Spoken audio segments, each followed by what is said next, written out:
test de phosphorescence 5. Dans celui-là, j'ai essayé plusieurs choses pour pallier au problème de l'hydrolyse de l'aluminate de strontium. Le premier, ça a été de faire pousser un cristal autour d'un noyau imprimé en 3D avec du filament qui contient des particules phosphorescentes. Ça réagit à la lumière visible, pas juste aux UV. Donc, c'est ça qu'on voit allumé en vert. C'est plusieurs tests que j'ai faits avec différents noyaux. Lui, j'ai mis du colorant vert pour donner une couleur au cristal. Celui qu'on voit en arrière, j'ai fait la même chose mais violet. Alors, le prochain test est un beau cristal que j'ai fait pousser avec 26 grammes de phosphate de monoammonium dans 80 ml d'eau. Cette concentration-là fait vraiment des beaux cristaux et j'ai coaté le dessus avec de l'aluminate de strontium. Mon cristal violet ici en arrière et l'autre à côté, j'ai mis de l'encre phosphorescente. Ça semble pas savoir super bien marcher.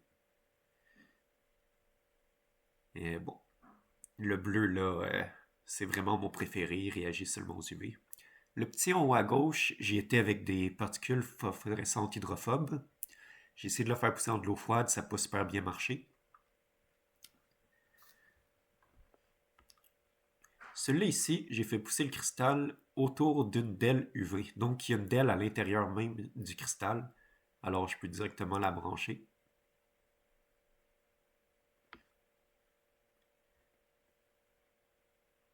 Ouais. J'ai fait plusieurs tests pour identifier c'est quoi les particules dans le filament 3D.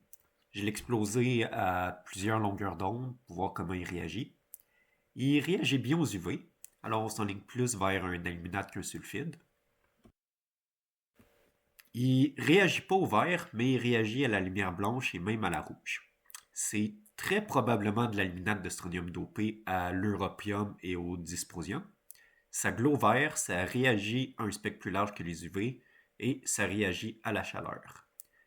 C'est surprenant que ça réagisse à des longueurs d'onde plus courtes que le vert comme le rouge, mais c'est probablement juste un phénomène thermique.